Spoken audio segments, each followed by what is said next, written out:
بتاتا ہوں. ہیپی منی Michael Norton اور ایلزبتھ ڈن کی کتاب ہے، اور اس کا کرکس یہ ہے کہ پیسہ گیو کرنے سے خوشی آتی ہے.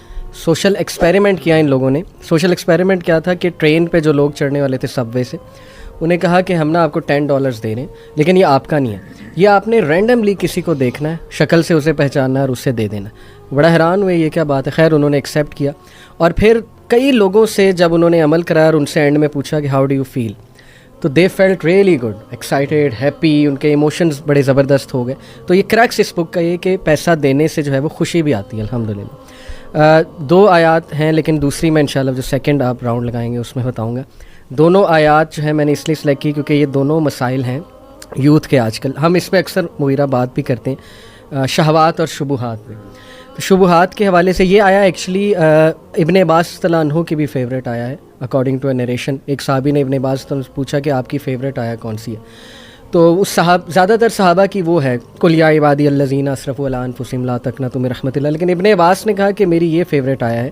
وہ صحابی بڑا حیران ہوئے کہ اس میں تو کیا ایسا مطلب ہے یہ موضوع ایسا کہ آپ کا فیوریٹ ہے. انہوں نے کہا اس میں ہوپ ہے، ہوپ فار دوز جنہیں وسوسے آتے ہیں، ڈاؤٹس آتے ہیں. تو آیت ہے ورس 260، وَإِذْ قَالَ إِبْرَاهِيمُ رَبِّ أَرِنِي كَيْفَ تُحْيِي الْمَوْتَى قَالَ أَوَلَمْ تُؤْمِنْ قَالَ بَلَىٰ وَلَٰكِنْ لِيَطْمَئِنَّ قَلْبِي.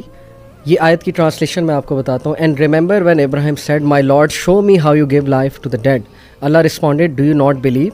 ابراہیم replied yes I do but just so my heart can be reassured. تو الحمدللہ دیکھیں میں ایک اسکالر کو بھی سن رہا تھا، انہوں نے کہا کہ اس میں ہوپ ہے ان لوگوں کے لیے کہ جن کو ڈاؤٹس آ جاتے ہیں.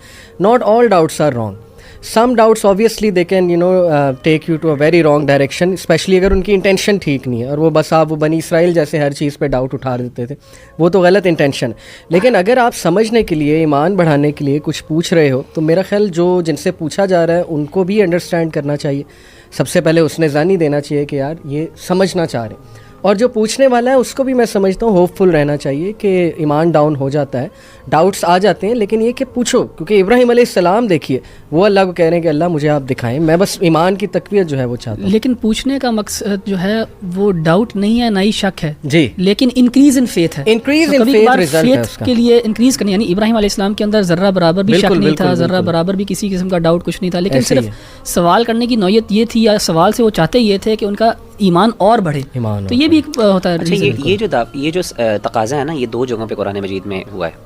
ایک تو تقاضا یہ سیدنا ابراہیم علیہ السلام کے بارے سے، اور ایک سیدنا موسیٰ علیہ السلام کا بھی. اچھا، ایک قوم کی طرف سے بھی یہ تقاضا موجود ہے. سیدنا عیسیٰ علیہ السلام کی قوم نے کہا تھا کہ انزل علینا مائدۃ من السماء. ٹھیک ہے. تو اصل میں ان سب آیات کا اگر آپ کانٹیکس دیکھیں نا، اور یہاں پہ جو آیات ہیں اس کے اندر اللہ نے سب سے پہلے قال اولم تؤمن، کیا تم ایمان نہیں لائے. اسی طریقے سے جو حواریوں نے جب یہ سیدنا عیسیٰ علیہ السلام سے پوچھا تھا، تو وہاں پہ سیدنا عیسیٰ علیہ السلام نے کہا کہ تم اللہ سے ڈرو، تم کس طرح کا تقاضا کر کے تم اللہ پہ ایمان نہیں لاتے.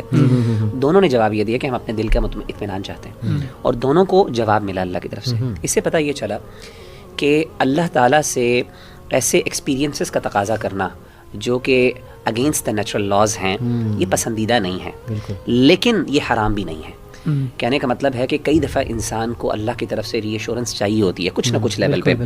اور میں آپ کو بتاؤں، یقین کریں انسان کوئی بھی ری ایشورنس علی بھائی نہیں دے سکتا. میں نے دیکھا ہے بڑے بڑے لوگ ہمارے پاس آتے ہیں، بڑے سمپل ڈاؤٹس ہوتے ہیں، بڑی مشکل، ہم بڑا اچھا ان کو اپنی طرف سے جواب بھی دیتے ہیں، لیکن وہ نہیں سیٹسفائی ہو پاتے، they can not satisfy them self. اس سے پتہ یہ چلتا ہے کہ معاملہ چونکہ دل کا ہوتا ہے نا، اور دل کا اختیار صرف اللہ کے، شرع صدر اللہ کے ہاتھ میں ہوتا ہے. اسی لیے جب تک اللہ کی مدد نہیں ہے، اللہ کی طرف سے انشراح نہیں پہنچے گا، فائدہ نہیں ہوگا. تو اسی لیے میں سمجھتا ہوں بھائیوں کو دیکھیں، اللہ کے ساتھ اور آپ کا تعلق ہے نا، وہ ایک پرسنل تعلق ہے. آپ اللہ کے ساتھ جو مرضی باتیں کریں، آپ کا تعلق ہے، ہم اس میں کوئی انٹروین نہیں کرتا.